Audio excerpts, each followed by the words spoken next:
भैया मेरे मन में एक क्वेश्चन वैसे ही आ रहा था बहुत दिन से। जैसे परमात्मा निराकार है, ठीक है, जो भी है शक्ति जो चेतना है उसके वो चैनल्स बने हुए हैं, जो उसके गुण है, जैसे कह लो उसका सृजन का, नष्ट करने का गुण, पालने का गुण है, ठीक है। तो भैया जो ये श्री कृष्ण, श्री राम, इन सबको गॉड की पदवी दी जाती है ना, और श्री गणेश हो गए, जिसको भी ले लो आप, है ना। तो ये भी क्या, एक तो मैं ये सोची ये तो परमात्मा के जो जो उनके, जैसे श्री कृष्ण का है लीला करना, लीला में ही सब काम कर जाना।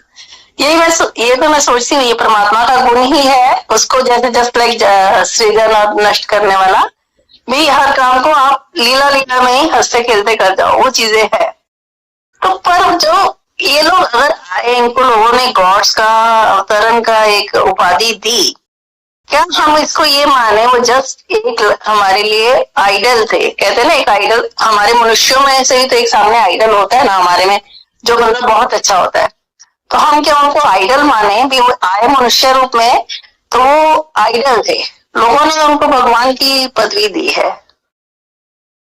लोग भगवान की पदवी क्यों देते हैं? लोग भगवान की पदवी इसलिए देते हैं ताकि उनका अस्तित्व बना रहे, उनका जो काल्पनिक मैं है वह प्रबल हो। वे कहते हैं सब कुछ परमात्मा है, और साथ ही वो संकेत करते हैं कि यह व्यक्ति भगवान है या यह व्यक्ति परमात्मा है। तो दिखाना क्या चाहते हैं? उस व्यक्ति को नहीं, अपितु सब कुछ भगवान है, इस बात का खंडन करने के लिए किसी एक को भगवान की संज्ञा देते हैं, केवल और केवल। यदि हम स्वीकार कर ले इस बात को कि सब कुछ परमात्मा है, तो आपका जो काल्पनिक मैं, उसका अस्तित्व पूर्णतः समाप्त हो जाएगा। आपका वो वजूद रहेगा ही नहीं। जब हमने सोच रखा है कि हमारा एक अलग से अस्तित्व है, भगवान की रचना सदैव से मनुष्य इसीलिए ही करता आया है। भले ही वो यह कहे कि भगवान वो है, उसको हमने ऊपर कर दिया, वह उसको ऊपर नहीं कर रहा है, सदैव स्वयं के अस्तित्व को बचाने का प्रयास कर रहा है। आप भी वही भगवान हो, सब कुछ आप वही कर रहे हो जो श्री कृष्ण ने किया था, श्री राम ने किया था। अंतर केवल इतना है कि श्री राम के पास, श्री कृष्ण के पास वह काल्पनिक मैं था ही नहीं। उसने स्वयं को चेतना के रूप में पूर्णतः स्वीकार कर लिया था, किंतु आप चेतना के स्वरूप को स्वीकार कर ही नहीं पा रहे हो। आपने अपना काल्पनिक मैं खड़ा करके रखा हुआ है। आप अपने अस्तित्व को बचाने के लिए अलग अलग भगवान की बात करते हो। बिल्कुल, आप किसी को भी आइडियल मान सकते हो, किसी को भी जिससे आपको कुछ सीखने को मिल रहा है, वो आपके आइडियल है ही। किंतु इस बात का ध्यान अवश्य रखें कि आप में और उसमें कोई अंतर ही नहीं है। अंतर केवल इतना है कि आप उस काल्पनिक मैं के साथ रहना चाहते हो, और वह उस काल्पनिक मैं को पूर्णतः समाप्त कर चुका है। इस मैं को समाप्त कर दीजिए तो केवल और केवल चेतना ही शेष होगा। परमात्मा कौन नहीं है, परमात्मा कहाँ नहीं है। यह सब कुछ घटित हो रहा है स्वतः ही। एक चींटी, वह भी सब कुछ अपने अंदर आत्मसात कर रही है, और आप भी वही कर रहे हो। एक घास भी वही कर रहा है, एक पेड़ भी वही कर रहा है। ये पृथ्वी पर जीवन आया कैसे? पृथ्वी पर जल मिला, पृथ्वी को कार्बन मिला, उससे कार्बन हाइड्रोक्साइड बना। अब इस जल को सोखने के लिए, आत्मसात करने के लिए, इस कार्बन डाइऑक्साइड को सोखने के लिए जल के अंदर जली पौधे विकसित हुए, चेतना का ही बदला रूप। अब उस जली पौधे से ऑक्सीजन उत्पन्न होने लगा। ऑक्सीजन को आत्मसात करने के लिए, उसको अपने अंदर लाने के लिए चेतना ने नया रूप बदला जीवन का, जीवों का, मछली से लेकर मनुष्य तक का। ये एक चीज को समाप्त करने के लिए दूसरा, दूसरे को समाप्त करने के लिए तीसरा, और सब कुछ वही कार्य हो रहा है। सारे के सारे केवल चीजों को फैला रहे हैं, उसे बिखेर रहे हैं और उसे आत्मसात कर रहे हैं। आप क्या करते हो? आप अपनी एनर्जी को कंज्यूम करते हो और कुछ धन कमाते हो, और उस धन के बदले में सामग्रियां लाते हो और उसे आत्मसात करके उसे एनर्जी के रूप में परिवर्तित करते हो। फिर उसी एनर्जी को लेकर फिर धन कमाते हो और फिर धन कमाकर सामग्री के द्वारा एनर्जी को लेते हो। सारा जीवन आप यही कर रहे हो।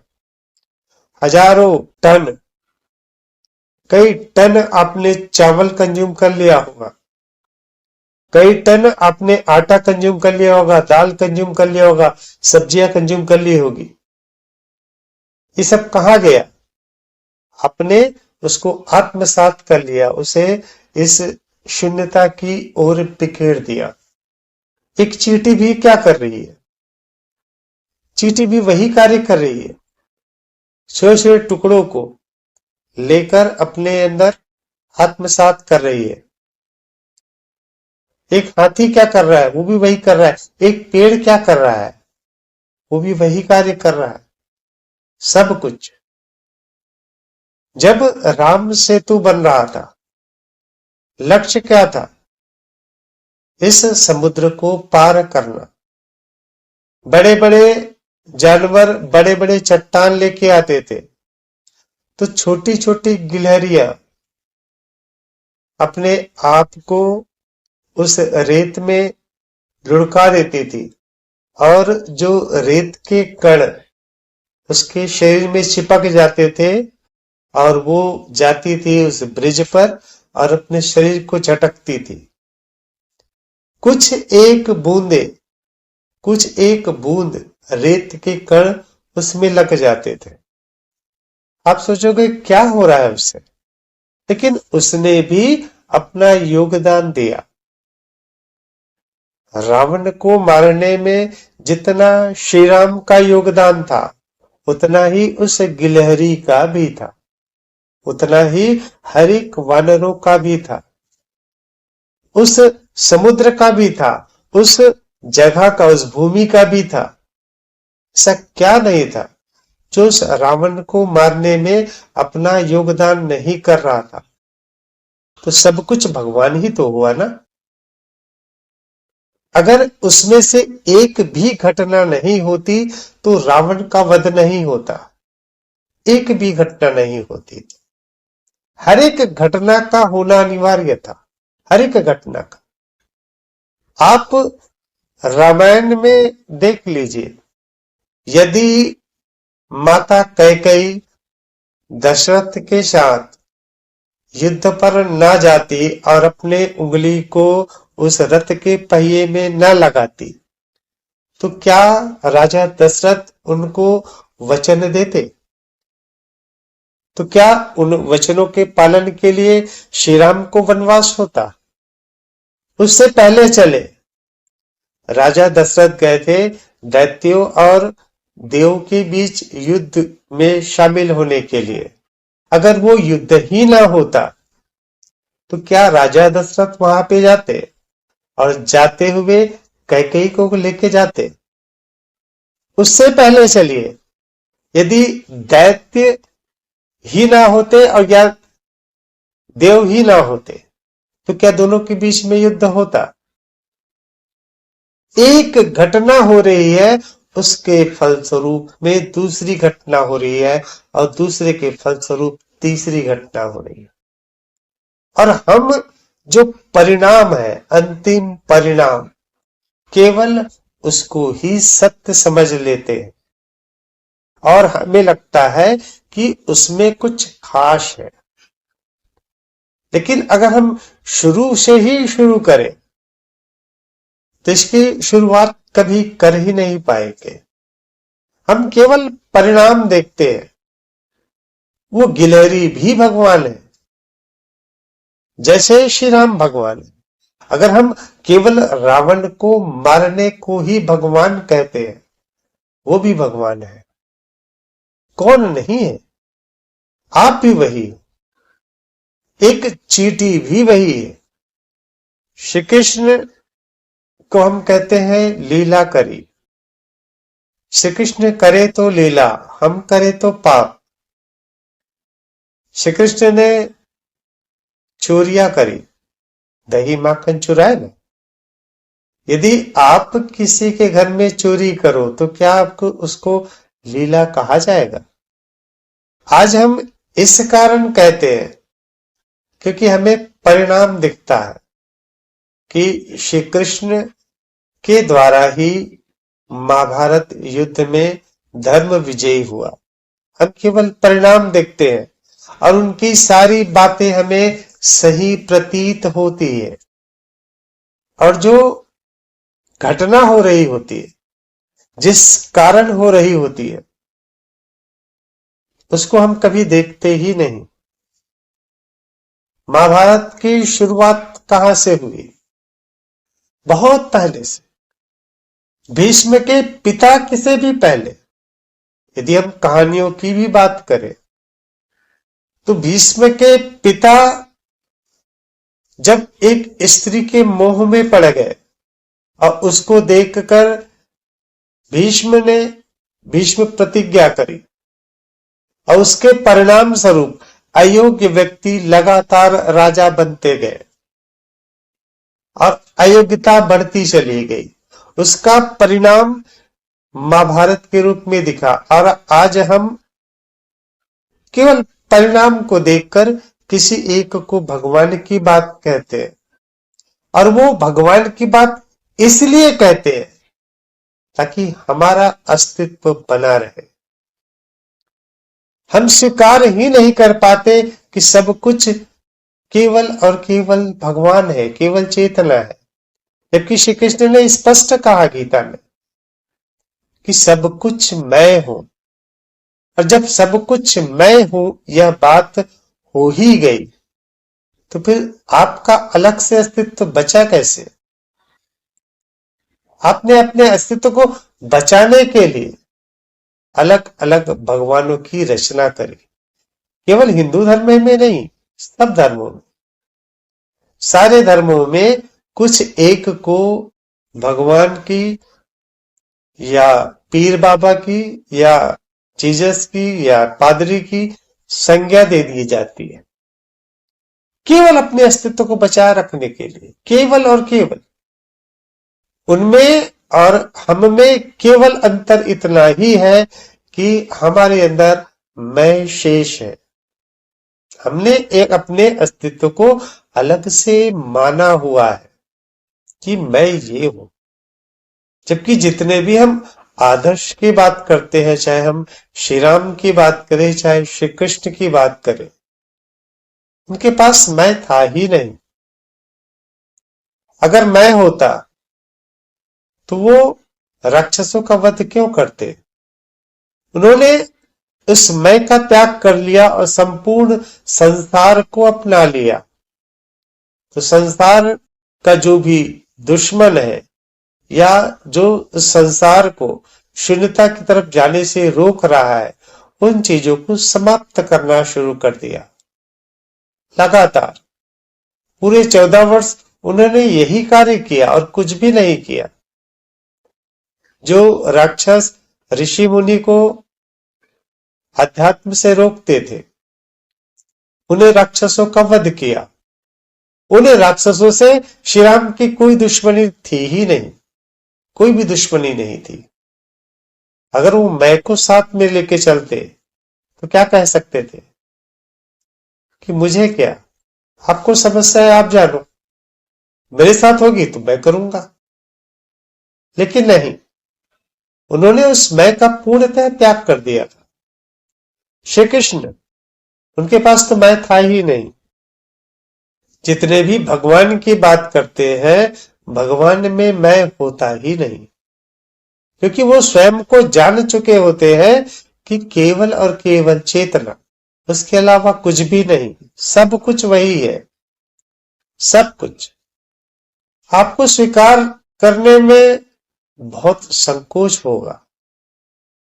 क्यों होगा? 2 कारण। पहला, आपने जैसे भगवान की बात सुनी है कि भगवान अपार शक्तिशाली होता है, उसके अंदर तमाम प्रकार की विद्याएं होती है और मेरे पास नहीं है, मैं तो एक साधारण मनुष्य हूं। पहला यह कारण होता है। और दूसरा, इससे आपका जो संसार है, काल्पनिक संसार, वह पूरी तरह से नष्ट होता दिखलाई पड़ता है। और इन दोनों बातों के कारण आप स्वयं को भगवान मान ही नहीं पाते। बुद्धि स्वीकार अवश्य करती है कि बिल्कुल सत्य है, बिल्कुल ज्ञान अच्छा है, लेकिन वह एक्सेप्टेबल होता ही नहीं, क्योंकि आप सदैव से उस मैं को जीवित रखना चाहते हैं। आप सदैव से यह देखते हैं कि मेरे पति है, मेरे बच्चे हैं, मेरा परिवार है, मेरी संपत्ति है। अगर मैं इस मैं को समाप्त कर दूं तो सब कुछ समाप्त हो जाएगा। बिल्कुल समाप्त नहीं होता। जो जैसा है वो वैसा ही रहेगा। यह जगत बिल्कुल सत्य है, कल्पना नहीं है, शाश्वत नहीं है, परिवर्तनशील है, किंतु यह पूर्णतया सत्य है। ये ऐसा ही होगा, ऐसा ही रहेगा सदैव से। आपकी मृत्यु भी हो जाएगी तो भी ऐसा रहेगा, किंतु यह हर समय बदलता रहेगा। अब इसमें आपने मैं को जोड़ दिया तो यह हो गया पूर्णतः काल्पनिक। यह घर है, यह घर है, यह ईंट से बना है, रेत से बना है, सीमेंट से बना है, यह बिल्कुल सत्य है, किंतु यह मेरा घर है। यह जो मैं जुड़ गया, वहां से यह घर असत्य हो जाता है। मैं हटा दीजिए तो यह घर वास्तविक है, सत्य है। मैंने बार बार कहा, जो जैसा है उसे पूर्णतया उसी रूप में स्वीकार कर ले। पूर्णतया आपका मैं समाप्ति की ओर आ ही जाएगा। ये भोजन है, भोजन है, ये संतरा है, ये संतरा है, मेरा संतरा है। इसमें से आप उस संतरे में मेरा को कभी साबित नहीं कर पाएंगे, कभी किसी भी हाल में साबित नहीं कर पाएंगे कि यह संतरा मेरा है। आपने अपने हाथ में रखा है और आप यह कह रहे हैं यह संतरा मेरा है। और यदि वह संतरा किसी दूसरे के हाथ में चला गया तो क्या होगा? वह संतरा उसका हो गया। और आप कितना भी कहे नहीं यह संतरा मेरा है, वो दिक्कत है। हमने स्वयं से इस संसार को काल्पनिक बनाया है, वास्तविकता से परे। सारी सृष्टि केवल समाहित करने का, अपने अंदर समाहित करके उस शून्यता की ओर अग्रसर होने का ही प्रयास कर रही है। और आप उन घटनाओं में सुख या दुख को ढूंढते हो।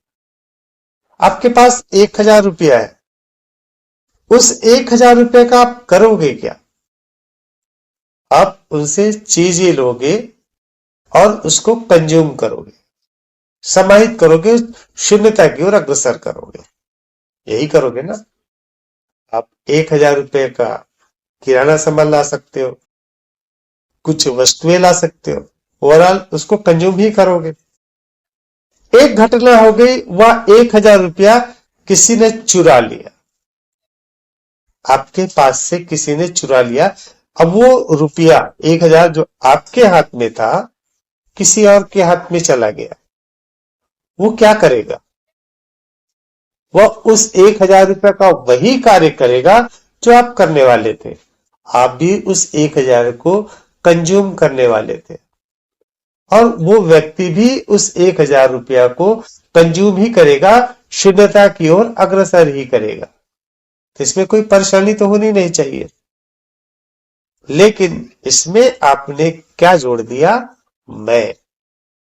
वो मेरा 1000, वो 1000 मेरे हाथ में था, मेरा था, उसे उसने चुरा लिया। आपने स्वयं के लिए एक दुख का कारण निर्मित कर लिया। अब उस मैं को हटा दीजिए। जैसे आपने मैं को हटा दिया, पूर्णतः समाप्त कर दिया, तो क्या हो गया? उस 1000 का केवल और केवल शून्यता की ओर लाने का एक साधन बन गया।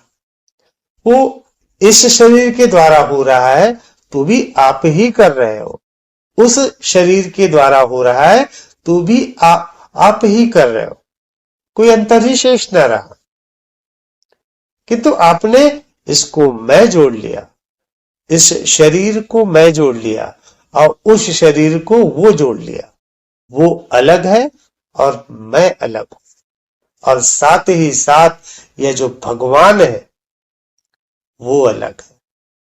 दिक्कत यही है, जितने भी संस्थाएं हैं, आध्यात्मिक संस्थाएं, चाहे वो मंदिर हो, कोई योग संस्थान हो, मस्जिद हो, गुरुद्वारा हो, सब में एक ही काम किया है। सब ने आपके अस्तित्व को बनाए रखने में पूर्ण सहयोग दिया है।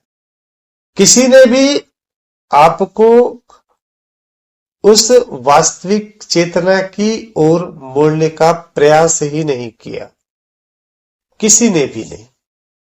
उसने भगवान को एक अलग ऊंचे स्थान पर बिठा दिया और स्वयं भगवान का दूत बनकर, उसका एक एजेंट बनकर सामने खड़ा हो गया और तीसरे रूप में आपको खड़ा कर दिया और आपको यह कह दिया कि मैं आपको आपका जो मैसेज है उस तक पहुंचा सकता हूं। उसने स्वयं के अस्तित्व को बना लिया, भगवान के अस्तित्व को बना लिया, आपके अस्तित्व को भी बचा दिया और आपको स्वीकार हो गया, पूर्णतः स्वीकार हो गया। या किसी ने स्वयं को भगवान के रूप में स्थापित कर दिया और कह दिया कि आपका अस्तित्व तो बना है, आप हो, मैं आपसे श्रेष्ठ हूं, और आपको वो भी स्वीकार हो गया। आपको किसी ने भी यह बतलाने का प्रयास ही नहीं किया कि आप भी वही हो, मैं भी वही हूं।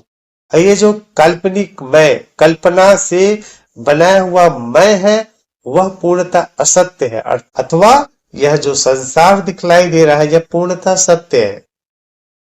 ये जो संसार है, पूरा का पूरा संसार, केवल और केवल दो ही कार्य कर रहा है, दो ही कार्य। आप किसी भी घटना को देख लो, या तो वो विस्तार कर रहा है, फैलाव कर रहा है, बिखराव कर रहा है, या फिर वो अपने अंदर समाहित कर रहा है। एक चींटी का भी देख लो आप, एक तितली को भी देख लो आप, एक पेड़ को भी देख लो आप, सूर्य को भी देख लो, चंद्र को भी देख लो, हर कोई वही कार्य कर रहा है, फैलाव का कार्य और साथ ही साथ समाहित करने का भी कार्य। सब कुछ उस शून्यता की ओर अग्रसर है। सब कुछ। पृथ्वी टूट रही है, लगातार बिखर रही है, लगातार घूम रही है और उसके धूल के कण बाहर बिखरते जा रहे हैं। जल समाप्त हो रहा है, ऑक्सीजन समाप्त हो रहा है, पेट्रोल समाप्त हो रहा है, हर चीज समाप्ति की ओर अग्रसर है। सूर्य भी समाप्त हो रहा है, चंद्र भी समाप्त हो रहा है, ये सृष्टि भी समाप्त हो रही है। वही दूसरी ओर नवीन निर्माण भी हो रहा है, नया कोई विस्फोट हो रहा है, नए तारों का निर्माण हो रहा है, नए ग्रह का निर्माण हो रहा है। यह प्रक्रिया अनवरत चलने वाली प्रक्रिया है। ना तो यह कभी शुरू हुआ, ना कभी इसका अंत होगा। ये प्रक्रिया लगातार चलेगा। दो ही प्रक्रिया, फैलाव और समाहित करने का। सब कुछ वही कार्य कर रहा है। चेतना ही अपना रूपांतरण करके वह कार्य लगातार कर रही है, अलग अलग रूपों में। हमें परिणाम दिखता है और जो इस परिणाम को लाने वाला होता है, हम उसको विशेष भगवान की संज्ञा दे देते हैं। हमें लगता है उनमें कुछ विशेष बात है और उसमें से कुछ एक चमत्कार की कहानियां भी लोग गढ़ लेते हैं। कुछ एक, हर एक घटना के पीछे हंसी आती है ऐसी चमत्कारों की बातें सुनकर। कोई कहेगा कि ये अहमदाबाद में इतने लोग मारे गए, एक जो थे रियलाइजेशन ले लिए और उसकी जान बच गई। या बोले कि ये जो है मंदिर में गए थे, नारियल चढ़ाए, इनकी जान बच गई। अब तो बाकी लोग जो मर गए,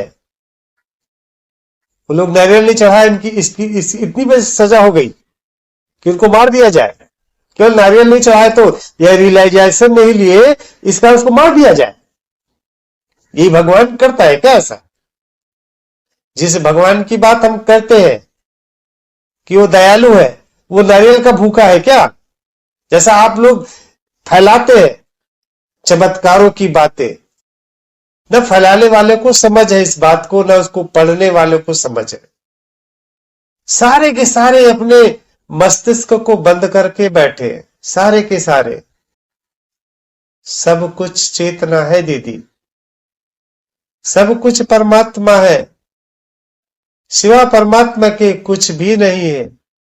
आप भी वही हो, मैं भी वही हूं, कृष्ण भी वही है, राम भी वही है, ये पृथ्वी भी वही, आकाश भी वही, तारे, पेड़ पौधे, चट्टान, पत्थर, जो कुछ भी आपको दिखलाई दे रहा है या जो नहीं भी दिखलाई दे रहा है, सब कुछ वही चेतना है।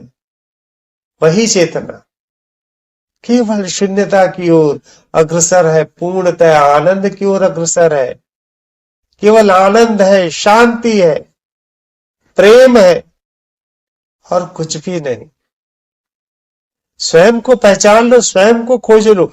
भगवान को खोजने की, भगवान को समझने की जरूरत नहीं है। आप नहीं समझ सकते, आप स्वयं को तो समझ सकते हो ना। आप कौन हो? बजाय भगवान को खोजने के स्वयं को खोज लो, स्वयं को पा जाओ। वास्तव में आप हो कौन? अपने नाम को, अपने परिचय को कुछ समय के लिए हटा के देखो। अपने अंदर ही आपको राम नजर आएंगे, कृष्ण नजर आएंगे, माँ दुर्गा नजर आएगी। ऐसा कोई भी नहीं जिसे आप इष्ट समझते हो, भगवान समझते हो, जो आपके अंदर ना हो। आप वही चेतना हो, वही चेतना जिसकी आप बरसों से तलाश कर रहे हो। अभी तलाश हमेशा जारी रहेगी जब तक आप उस भ्रम के साये में, उस काल्पनिक मैं के पर्दे में स्वयं को छिपा के रहोगे। जब तक आप स्वयं को छिपाते रहोगे, आप स्वयं को कभी प्राप्त ही नहीं कर सकते। क्यों जानना चाहते हो? कि श्री राम ऐसे है। क्यों जानना चाहते हो श्री कृष्ण ऐसे है? आप क्यों नहीं जानना चाहते कि आप कौन हो?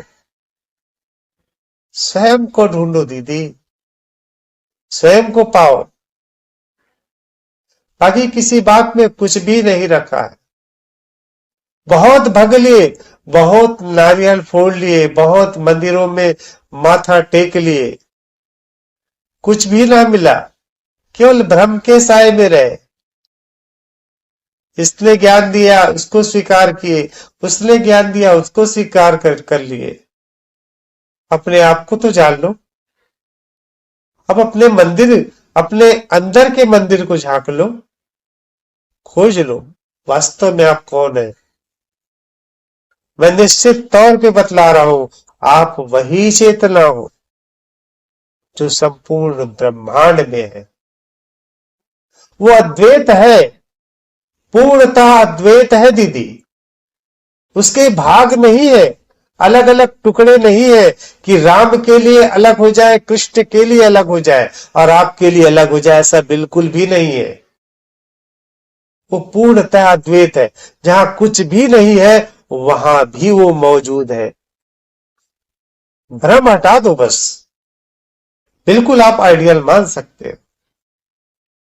उससे आप प्रेरणा ले सकते हैं, उनके जीवनों से प्रेरणा ले सकते हैं। उनका जीवन केवल और केवल काल्पनिक मैं से परे था। उस बात को अपना लो। उन्होंने संपूर्ण साम्राज्य को, संपूर्ण ब्रह्मांड को अपना लिया था। आप भी अपना लो। जिस इष्ट की बात करते हैं उस इष्ट को मान लो आइडियल के रूप में, कोई फर्क नहीं पड़ता। वैसे ही आप हो जाओ। श्री राम के आगे अगरबत्ती जलाने से, नारियल फोड़ने से वो श्री राम आपको नहीं मिलेगा। श्री राम के गुणों को अपना लो। श्री राम ने सब कुछ को अपना लिया था, आप भी सबको अपना लो। जिस हम बात करते हैं देवी देवता की, मां दुर्गा की बात करते हैं। चलिए, मां दुर्गा ने महिषासुर के वध किया, ये कहानियां तो आप सुनते हैं ना। तो महिषासुर ने मां दुर्गा का क्या बिगाड़ा था? उन्होंने, अगर हम कहानियों को ही भी ले, महिषासुर ने सभी जगह अत्याचार मचा लिया था। उन्होंने, मां दुर्गा ने क्या किया? संपूर्ण ब्रह्मांड को अपना लिया, उस मैं को समाप्त कर दिया। आप यही कर लो, बना लो आइडियल, कोई दिक्कत नहीं। जितने भी आप इष्ट की बात करते हैं ना, उनके गुण को अपना लो।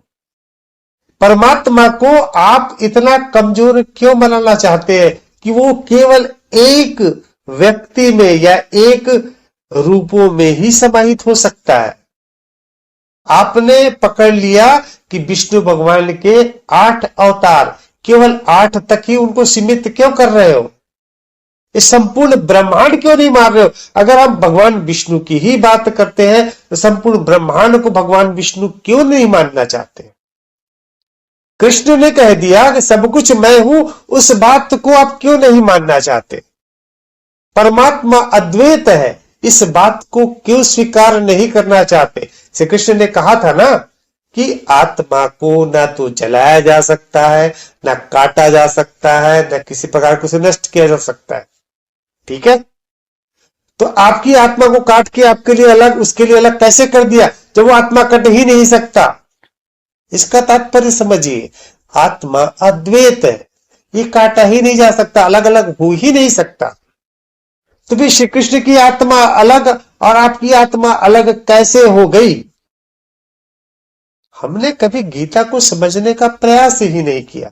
हमने केवल अपने काल्पनिक मैं को बचाने का प्रयास किया है। और जितनी भी संस्थाएं हैं वो केवल आपके काल्पनिक मैं को स्थायित्व प्रदान करना चाहती है, क्योंकि आपके काल्पनिक मैं के रहने से उनका जो काल्पनिक मैं है वो शक्ति पाता है, पैसा पाता है, पावर पाता है।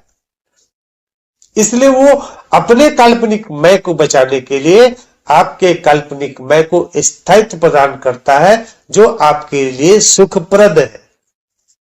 इसलिए आप भगवान को मानते हो। भगवान को इसलिए नहीं मानते कि वो आपसे सर्वश्रेष्ठ है। भगवान को केवल अपने आप को बचाने के लिए, अपने अस्तित्व को बचाने के लिए, क्योंकि इस बात को अगर स्वीकार कर लिए जरा भी कि सब कुछ चेतना है, आपका जितना भी स्वप्न है पूर्णतः ध्वस्त हो जाएगा, पूर्णतः ये ऐसा आप सोचते हो, कुछ भी नहीं जाता। बुद्ध को सब कुछ ज्ञात था। बुद्ध जानते थे कि ये मेरी पत्नी है, ये मेरे बच्चे हैं, ये मेरी माँ है, ये मेरे पिता है। श्री कृष्ण सब कुछ जानते थे, लेकिन श्री कृष्ण यह भी जानते थे यह मेरी पत्नी है, ये मेरे बच्चे हैं। आपका तो एक ही होगा ना। उनके 16,108 पटरानियां थी, सबके नाम उनको पता थे, उनके बच्चे कितने थे वो पता थे, उनके पौत्र कितने थे वो पता थे। उनको ये पता था द्वारकापुरी में वो रहते हैं, उनको पता था पांडव है ये मेरे चचेरे भाई है, उनको पता था सुभद्रा मेरी बहन है, बलदाऊ मेरे बड़े भैया है। सब कुछ तो पता था, क्या छूटा था उससे? किस बात का भय है आपको? इस बात को स्वीकार करने में कुछ नहीं छूटेगा, कुछ भी नहीं। आपके बच्चे आपके ही रहेंगे, आपकी संपत्ति आपकी ही रहेगी, जब तक यह शरीर है तब तक रहेगा। बस इस मैं को खोजने का प्रयास करो। सिवा परमात्मा के, चेतना के कुछ भी नहीं है। परमात्मा का अलग अस्तित्व और आपका अलग अस्तित्व, ऐसा कुछ भी नहीं है। शशि दीदी कुछ पूछना है? नहीं भैया, बस वही मैं उनको ऐसे वही आइडियल मान के उनके गुणों को हम धारण करें। जैसे मेरे सामने ये नहीं मैं कह रही वो श्री राम और श्री कृष्ण मेरे सामने मान लो अगर रचना है, रचना में अगर अच्छे गुण है तो मेरे को उसको धारण करना है। मीन्स इस टाइप को हमें है, हम सब एक ही, पर उस चेतना को हम जो है अच्छे वे से यूज करें, अच्छी अच्छी चीजें लोगों से अपनाएं। बिल्कुल दीदी, चलिए ठीक है फिर आज के लिए। जी भैया, थैंक यू।